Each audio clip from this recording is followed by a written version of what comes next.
Sunday को बोलेगी 8 बजे ही रात को आ जाना, फिर खाना वाना उधर ही खाएंगे। जिसके नीचे खड़े होके आप ऊपर देखो तो लोहे का जाल लगा हुआ है जिसके ऊपर मकान मालिक रहते थे। हाँ, खूब सारे गद्दे लगे हुए थे, हम 5-6 लोग थे। इधर हम लोग बारी बारी से 2-2 लोग के सेट में गेम खेल रहे थे। गेट पर लॉक लगाना था तो मैंने कहा रुको मैं चाबी लेकर आता हूँ। मैं गया अंदर कमरे की, मुझे लाइट वाइट मिली नहीं तो मैं अपनी चाबी ढूंढ ही रहा था, गद्दे पर रखी हुई थी। हंसने की रोने की आवाजें आ रही है। उससे पहले उसमें कोई लड़की रहती थी, अननेचुरल डेथ उस लड़की की उसमें हुई थी। तो रात को ऐसा लगता था कि कोई हंस रहा है, कोई रो रहा है, उसकी आवाज आ रही है। ऐसा हो रहा है कि वो गेम खेल रहे हैं और उनके बगल में इतनी ही दूर कोई हंस रहा है। काफी दिनों से सर मच अवेटेड एक स्टोरी बची हुई थी। आ जाइए भैया। एक रियलिस्टिक हॉरर एक्सपीरियंस पे बेस्ड है कहानी, ठीक है। मेरी बात ध्यान से सुनिएगा प्लीज, मजा आने वाला है। हाँ, रियलिस्टिक। तो ये 2017 की बात रही होगी, ठीक है। ऑफलाइन में हम लोग पढ़ाते थे, ठीक है। 2017 की बात रही होगी, ऑफलाइन में हम सभी टीचर्स पढ़ाते थे। उस टाइम पे आप बोल सकते हो कि यंग ही थे। तो हमारे एक स्टाफ रूम में हमारे साथ हमारे दोस्त थे। उन्होंने क्या है उस टाइम पे प्ले स्टेशन लिया था, PS। अब वो 3 था कि 4 था मुझे तो कुछ नहीं पता, है ना। तो उन्होंने बोला कि काफी दिन से उनको बड़ी मतलब इच्छा थी कि आप प्ले स्टेशन, हमने नाम सुन रखा था बट ऐसा कुछ अपनी हैबिट में नहीं था कि भाई प्ले स्टेशन खेलना ही खेलना है। इतना मतलब ऑब्सेस्ड नहीं थे। उस आदमी ने प्ले स्टेशन के लिए LED ले ली बहुत बड़ी, है ना। हम जो है वो लैपटॉप पे ही फिल्म देख के काम चला रहे हैं। मतलब अच्छा खासा खर्चा किया था। प्ले स्टेशन भी शायद महंगा आता है और LED ले ली भाई सोनी की जिसमें सारी फैसिलिटी हो। वूफर ले लिए, मतलब देख रहे हो कि चेयर तो नहीं ली थी, नीचे गद्दा सीधा तकिया लगाओ सीधा दीवार के पास बैठकर। बट हाँ, दीवार में बड़ी सी LED, वूफर रखे हुए साथ में और प्ले स्टेशन रखा हुआ है सिर्फ गेम खेलने के लिए। तो वो इंसान इतने ऑब्सेस थे। तो एक दिन सैटरडे की बात है, तो संडे वाले दिन ऐसी प्लान बना लिया करते थे भाई। जयपुर में थे तो कभी बोले नाहरगढ़ घूम के आ रहे हैं, कभी जो है वो हम जयगढ़ घूम के आ रहे हैं, कभी जो है इधर कहीं पर भी निकल गए सब लोग आपस में, दोस्त, है ना, ग्रुप में। तो संडे वाले दिन पहले से ही उसने, हमारे जो सर थे वो दोस्त जो थे हमारे, उसने पूरा माहौल बना के रखा कि सर नाइट आउट हो जाए, नाइट आउट। ठीक है, नाइट आउट हो जाए। मैंने कहा भाई नाइट आउट में करेंगे क्या? बोले सर गेम खेलेंगे। अब उसकी इस बात पे एक और हमारे जो दोस्त थे उसने हाँ भर दी, वही टीचर्स। बोले हाँ यार, आज PS वाला ये काफी दिन से बोल रहे हैं सर हमारे प्ले स्टेशन खेलते हैं। तो मैंने जाने से पहले बस इतना ही पूछा, मतलब ठीक है, मैंने कहा मैं भी आ जाऊंगा, कोई दिक्कत नहीं है। मैंने कहा उसमें वो रेसिंग कार वाला गेम है क्या? अपने को वही खेलना आता है भाई। वैसे काउंटर स्ट्राइक खेली है कॉलेज टाइम पर मैंने कहा यार वो रिमोट से नहीं खेली, वो लैपटॉप से खेली है। हाँ है ना, ठीक है। तो उसने कहा कि हाँ सर रेसिंग वाला भी है और भी बहुत सारी गेम, आप आओ आपको मजा आएगा। मैं कहा ठीक है भाई। तो हमें उन्होंने बुलाया संडे को, बोलेगी 8 बजे ही रात को आ जाना, फिर खाना वाना उधर ही खाएंगे और फिर सभी दोस्त जो है वो अपने सो जाएंगे और सुबह अपने अपने वापस घर पे आकर तैयार होकर ऑफिस पहुंच जाएंगे। तो ये हमारा नक्की हुआ। हम 3-4 लोग थे, ठीक है भाई। हम पहुंच गए वापस। जैसा कि आप जानते हैं, आपको मेरी स्टोरी में हमेशा एक प्लॉट जानना बड़ा जरूरी है। तो उन्होंने क्या है, वो अकेले ही थे, शादी हम में से किसी की हुई नहीं थी। तो उन्होंने एक छोटा सा 2 BHK, मतलब 2 रूम सेट था, वो BHK भी नहीं था ढंग से। तो यहां से एंट्री होती है, यहां पर सर, यहां से एक और एंट्री, यहां पर एक छोटी सी किचन, ओपन किचन, एक रूम इसके सामने, मतलब एक रूम का गेट ये और एक रूम ये, और यहां पर इस रूम का बाथरूम, ठीक है। और ये पीछे वाला ओपन एरिया। अब आप लोग रिलेट कर पाओगे, जिसमें ऊपर जो लोहे का, मतलब जिसके नीचे खड़े होके आप ऊपर देखो तो लोहे का जाल लगा हुआ है जिसके ऊपर मकान मालिक रहते थे, ठीक है। तो ये ओपन एरिया जहां पे वो अपने कपड़े वपड़े सुखाते थे। ये रूम 1, ये रूम 2, यहां पर ये बाथरूम। अब वो यहां लगी हुई थी LED और यहां लगे हुए थे जी गद्दे। हाँ, खूब सारे गद्दे लगे हुए थे, हम 5-6 लोग थे। इधर हम लोग बारी बारी से 2-2 लोग के सेट में गेम खेल रहे थे। ठीक है भाई, हाँ है ना। हाँ, वो रेसिंग कार शायद एसफॉल्ट ही होगा, पता नहीं मुझे कौन सा गेम था, मैं इतना नहीं जानता हूं। तो खेलते रहे काफी देर तक, जिसको मतलब थोड़ा थोड़ा इंटरेस्ट भी आया, क्योंकि वो खुद तो प्रो, खेलने में काफी प्रो थे, तो हमें तो इतना नहीं समझ में आ रहा था, बट वो हमें काफी दिन से इंसिस्ट कर रहे थे कि आओ यार गेम खेलेंगे, मैंने प्ले स्टेशन लिया है। फिर हमने कहा कि थोड़ी देर गेम खेल के मूवी देख सकते हैं, बोले हाँ सर वो भी देख लेंगे, घबराओ मत। तो हम लोग सारे इकट्ठे हो गए, 3-4 लोग। ऐसे करते करते शायद रात का टाइम हुआ होगा, तो हमने बोला कि भाई अब खाना खा के आया जाए। तो वापस दो दो ओपिनियन, जब इकट्ठे हो जाते हैं 2-4 लोग, तो भाई दो दो ओपिनियन, 3-3 ओपिनियन तो होते ही हैं, है ना। एक ने बोला कि जो गेम खेलने वाला था, वो जिसका घर है, जिसने हमें इनवाइट किया, उसने बोला कि ऑर्डर कर देता हूँ, यहीं आ जाएगा, खेलते खेलते खाएंगे और फिर और खेलेंगे। अब हम सब लोग भाई खेल खेल के पक चुके थे, हमें तो ज्यादा समझ में आ नहीं रहा। हमने कहा नहीं नहीं नहीं नहीं नहीं, यहाँ नहीं खाएंगे, बाहर ऑर्डर करके आएंगे। बाहर ऑर्डर करके क्या, बाहर जाकर खाएंगे। तो थोड़ी बहुत डिस्कशन के बाद में ये वाली चीज जो है हमारी फाइनल हुई कि अब हम 3 बाइक पर 4 जन या 5 जन, या 2 बाइक पर 5 जन, ऐसे हम निकल रहे हैं खाना खाने के लिए। तो यहीं पर ही बाइक खड़ी कर की थी अंदर। तो दोनों हमने बाइक निकाली, 5 लोग होंगे हम, एक पे 3 बैठ गए, एक पे 2 बैठ गए। अच्छा, एक जो है वो बाइक मेरे पास थी, तो मेरे पास, मैं मतलब सभी लोग निकले बाहर, फिर वापस आया, आया ना, मेरी चाबी रह गई थी उसमें, ठीक है, आया ना। तो मेरी चाबी रह गई थी, बाकी लोग बाहर यहाँ गेट के बाहर खड़े हो गए, वही हंसी मजाक। उसने फाइनली यहाँ इस गेट पर लॉक लगाना था। तो मैंने कहा रुको मैं चाबी लेकर आता हूँ। मैं गया अंदर कमरे की, मुझे लाइट वाइट मिली नहीं, तो मैं अपनी चाबी ढूंढ ही रहा था, गद्दे पर रखी हुई थी, मैं वापस बाहर आ गया, है ना। और उस टाइम पे शायद बजे होंगे 11:30, 12-1 बजे के करीब।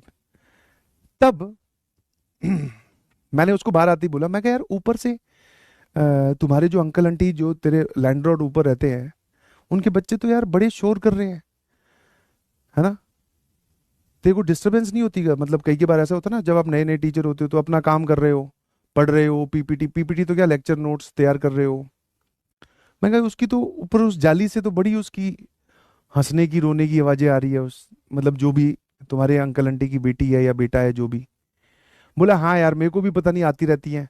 अब मैंने उनको अंकल आंटी को बोला, अंकल आंटी बोलते हैं कि हमारे यहाँ से तो नहीं आ रही है। बस वो इतना सा हुआ, ठीक है, हाँ है ना। मैं चाबी लेने आया, मैंने चाबी उठाई, बस वापस जा ही रहा था, यहां से जाली से ही आवाज आई, मुझे तो ऐसा ही लगा।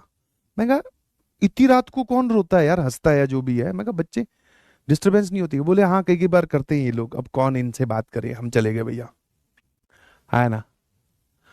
हम खाना खाने चले गए, खाना खा के आ गए। रात को हम आए, फिर हमने अब की बार गेम पे एकदम काटा लगा दिया, बोले भाई कोई गेम नहीं खेलेंगे, अब मूवी देखेंगे। हमने बढ़िया उसमें मूवी चलाई, ठीक है। और मूवी देखते देखते 1-2 लोग सो गए, ठीक है ना। फिर हम इसी वॉशरूम को यूज कर रहे हैं, जिसको जरूरत पड़ रही है उस हिसाब से। सुबह उठे, बाइक ली, मैं अपने घर, बाकी लोग अपने घर, फिर ऑफिस में मिले। ये सिलसिला ऐसे चलता रहा। फिर सब लोग अपनी अपनी दिशा में अलग अलग चले गए। वो सर जिनका घर था वो चंडीगढ़ शिफ्ट हो गए, उन्होंने कोचिंग चेंज कर ली। मैं आ गया, यहाँ आ गया। नाउ अब बात करते हैं क्लाइमैक्स की। पिछली फैब में उनकी शादी थी, लास्ट फैब, मतलब 1 साल होने वाला है। जिनका घर था ना, उन्हीं सर की शादी थी पिछले फैब में। अभी जो पिछला फैब गया, अभी तो ये फैब तो अभी आने वाला है। तो और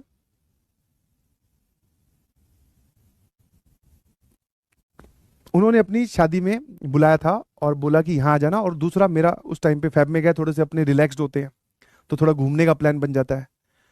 तो उधर मनाली की तरफ ही घूमने का प्लान बन रहा था, बीच में चंडीगढ़ में उनकी शादी थी। तो मैंने कहा चलो शादी से होते हुए गुजरेंगे भाई, है ना। तो हम लोग उनकी शादी में गए, मैं और वाइफ थी साथ में। जो उस दिन हम जो 5 लोग थे, या 4-5 लोग थे, उसमें से हम 3 वहां प्रेजेंट थे, 2 लोग नहीं थे। एक मैं, एक जिनकी शादी है, और एक और सर, ठीक है। फिर एक हमारे जो सीनियर थे उस टाइम पे, वो भी आ गए, जिन्होंने जिन्होंने ये घर इन सर को दिलवाया था, वो भी। तो हम 4 लोग थे। अब जैसे अगले दिन शादी होनी है, तो मैं रात को लेट पहुंचा था, तो हम लोग खाना वाना खा रहे थे, बैठ के टेबल पे बात कर रहे थे, पुराने दिनों को याद कर रहे थे। ऐसे ही कि यार जब पुराने होते थे मजे बड़े आते थे, बाइक पे घूमने निकलते थे। मैंने कहा ऐसे ही, मैंने वो वाली बात छेड़ ली, ये प्ले स्टेशन वाली। मैं कहा हाँ यार सर, आपका प्ले स्टेशन वाला चस्का अभी भी है कि नहीं है, मतलब आप इतने ऑब्सेस्ड थे उस टाइम पे, अभी भी आप प्ले स्टेशन वगैरह खेलते हो कि नहीं? बोले हाँ सर, अभी भी प्ले स्टेशन रखा हुआ है। मैंने कहा आपका वो नाइट आउट हमेशा याद रहेगा। फिर जैसे ही मैं इस बात पे पहुंचा, इन्होंने मुझे रोका, बोले सर आपको पता है? मैंने कहा क्या पता है? नहीं पता है, बताओ क्या पता है। बोले कि सर वो जो घर जिसमें हम रहते थे ना, जिसमें अपने आप खेलने आए थे, एक बार रात को हम लोग रुके थे, वो घर हॉन्टेड था। मैं कहा हॉन्टेड था? हाँ सर। बोले वहां पर मेरे से पहले 1 साल पहले, मतलब वो 1 साल तक घर किसी को किराए पे मिला नहीं था, उससे पहले उसमें कोई लड़की रहती थी, है ना, जो कि जॉब वगैरह करती थी। उसने शायद उस घर में कुछ सुसाइड वगैरह किया था, या अननेचुरल डेथ उस लड़की की उसमें हुई थी। मैंने कहा अच्छा, आपको किसने बताया? कि बोले सर उस घर में से है ना, वो जो आवाजें हैं वो धीरे धीरे बढ़ने लगी। कि मैं जब उस घर में शिफ्ट हुआ, अकेले रहते थे ये, हाँ है ना, तो बोले शिफ्ट हुआ तो रात को ऐसा लगता था कि कोई हंस रहा है, कोई रो रहा है, उसकी आवाज आ रही है। तो सबको जैसे मुझे उस दिन लगा कि ऊपर ऊपर अंकल आंटी रहते हैं, उनका ही कोई बच्चा या कोई होगा, या पड़ोस अड़ोस में कहीं से आवाज आ रही होगी, या रात के सन्नाटे में। बोले धीरे धीरे धीरे धीरे वो आवाजें बढ़ने लग गई। मतलब ऐसा हो रहा है कि वो गेम खेल रहे हैं और उनके बगल में इतनी ही दूर कोई हंस रहा है। एक होता है कि दीवार के पीछे से आवाज आ रही है, जाली के ऊपर से आवाज आ रही है, ये हमें समझ में आता है कि बहुत कोई दूर हंस रहा है, हमें सुनाई दे रहा है। वो बोल रहा है सर सिचुएशन यहां तक पहुंच गई थी कि यहां कोई हंस रहा है। मैं कहा फिर आप? बोले कुछ नहीं, मैं वहां पे आराम से रह रहा था। फिर मैंने जो हमारे दूसरे सीनियर थे उनको बताया कि यार ये कैसा घर दिलवा दिया। तो वो जो सीनियर थे उनके पापा ने जांच पड़ताल की, क्योंकि उस उन्हीं की लोकेलिटी में घर लिया था। तो उनके पापा ने ये बात बताई कि हाँ यहाँ पर तो ये घर तुम्हें नहीं लेना चाहिए था। उनका नाम था विक्की। बोले विक्की तूने ये घर इनको क्यों दिलवा दिया, इसमें तो वो हुआ हुआ है, कोई नहीं लेता, ये एक साल से खाली पड़ा था, तूने ये घर दिलवा दिया। फिर मुझे उस टाइम पर नहीं डर लगा था, वो जब मैं वापस चाबी लेने आया था। बट जब मैंने सुना तो मैंने कहा यार, जब मैं चाबी लेने वापस आया था, मुझे जो आवाज सुनाई दे रही थी वो ऊपर लैंडलॉर्ड के अंकल आंटी के बच्चों की नहीं थी। बोले नहीं सर, नहीं थी, वो उसी की आवाज थी जो आपको सुनाई दे रही थी। मैंने कहा यार आप बड़े डेरिंग बाज आदमी हो, हम तो चलो एक दिन रुके और रात को हम यहीं रुके और इसी बाथरूम से वो आवाजें आती थी। बट ऐसा लगता था क्यों क्यों कौन इस बात पे विश्वास करेगा कि यहां बैठे हो इस बाथरूम से हंसने की आवाज आ रही है? हमें तो ये लगता था जाली से आवाज आ रही है ऊपर से। तो मैंने कहा चलो हमारा तो छोड़ो, हमारा तो एक नाथ का बात थी, आप उसमें जानने के बाद में भी रह रहे हो। बोले कि हाँ सर। फिर उन्होंने पूरी डिटेल में बताई कि वो सर कहानी और वो हॉन्टेडनेस इतनी ज्यादा बढ़ गई थी कि हाँ बस वो मुझे नुकसान नहीं पहुंचा रही थी या पहुंचा रहा था, बट हंसने की आवाज, है ना। और आप मतलब घर अपना मतलब एकदम समेट के अच्छे से जाते हो, चद्दर वद्दर आते हैं तो ऐसे लग रहा है कि उस पर रात को कोई सोया है, चद्दर वद्दर बिखरी हुई है, सामान इधर का उधर हो रहा है, ये सब बोले हरकतें हो रही थी। और जबकि सर मेरे घर में तो कोई आता ही नहीं। मैंने कहा यार आप बहुत ज्यादा डेरिंग बाज आदमी हो। और उन्होंने ऐसा नहीं है कि आज मान लो जैसे अपने साथ नॉर्मल क्या है, यहाँ पे कोई हंसने की आवाज आई, भाई साहब गेट से बाहर, पीएस वीएस बाद में खेलेंगे, पता चला हमारे साथ कोई ना खेल जाए भाई, सीधा बाहर, बोले अब कल देखेंगे सामान उठाकर कहीं और। वो भाई आराम से वो हॉन्टेडनेस पूरा महीना करके, मान लो अगर वो जो भी भूतनी या चुड़ैल जो भी होगी वो मान लो उनके पास आकर हंसी है 4 तारीख को, तो वो 31 तारीख तक रुके हैं, आराम से दूसरा घर ढूंढा है। मान लो वालो वहां पे भी घर लेने जा रहे हैं तो वो पूछ रहा है मकान मालिक पुराने घर में क्या दिक्कत है। वो कुछ नहीं, एक वो रात को पता नहीं कौन कान के पास आके हंस जाता है। नॉर्मल सा है, उसको मैं देख लूंगा, आप तो अपना घर बताओ कब दोगे।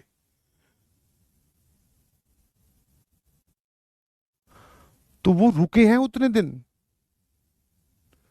तो मैंने कहा भाई सैल्यूट है।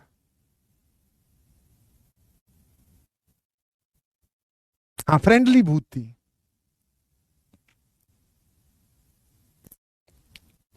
एक कह रहा सर पीछे देखो, पीछे मैं तो क्या देखूं, तू देखना। है ना।